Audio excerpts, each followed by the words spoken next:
Timnas Indonesia ditahan imbang oleh Laos, tim yang di atas kertas seharusnya bisa kita kalahkan dengan mudah.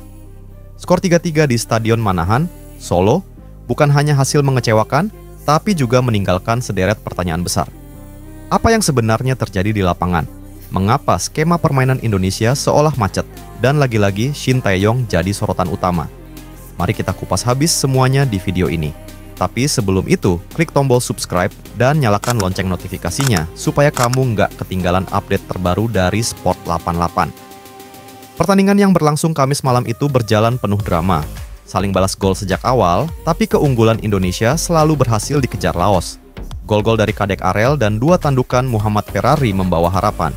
Tapi apa daya, kita harus puas berbagi poin. Tidak hanya itu, kartu merah Marcelino Ferdinand di menit ke-68 semakin memperburuk situasi. Dengan hasil ini, Indonesia memang memimpin klasemen sementara, tapi posisi kita sekarang sangat rawan digeser Vietnam. Gol dari pemain bertahan seperti Muhammad Ferrari dan Kadek Arel jadi highlight.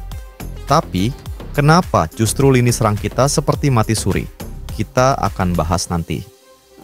Di sisi positif, Pratama Arhan dan Muhammad Ferrari jadi sorotan.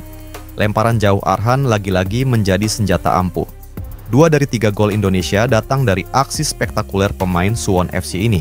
Sedangkan Ferrari menunjukkan bahwa bek tak hanya soal bertahan, tapi juga mampu mencetak gol krusial.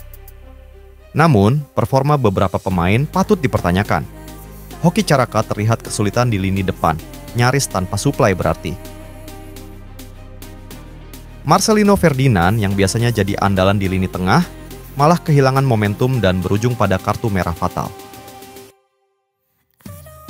Rafael Struijk juga masih belum mampu mencetak gol dari 2 laga. Apakah ini tanda kita terlalu bergantung pada set piece? Menurut kalian, siapa pemain yang harus mendapat evaluasi serius oleh Shin Tae-yong? Dan siapa pemain yang layak diberi kesempatan di laga berikutnya?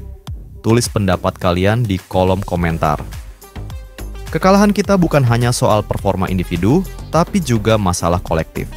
Statistik menunjukkan akurasi umpan kita hanya 81% dengan banyak umpan jauh yang tidak akurat.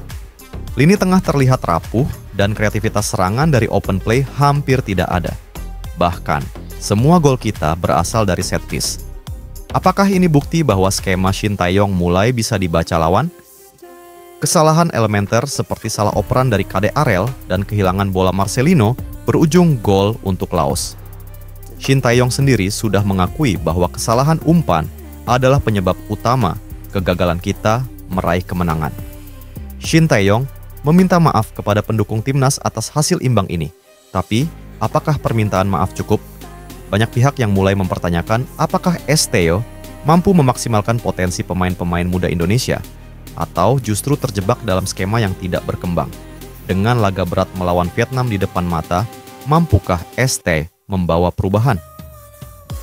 Ditahan imbang oleh Laos harus jadi alarm keras untuk timnas Indonesia. Dengan potensi besar yang kita miliki, kegagalan seperti ini tak boleh terus berulang. Tapi, bagaimana menurut kalian? Apakah Shin Tae-yong masih sosok yang tepat untuk membawa Garuda terbang lebih tinggi? Atau sudah saatnya ada perubahan? Tulis pendapat kalian di komentar. Jangan lupa like video ini kalau kamu suka analisis kami, share ke teman-teman kamu, dan klik tombol subscribe supaya Sport 88 terus menghadirkan konten-konten sepak bola terbaik untuk kalian semua.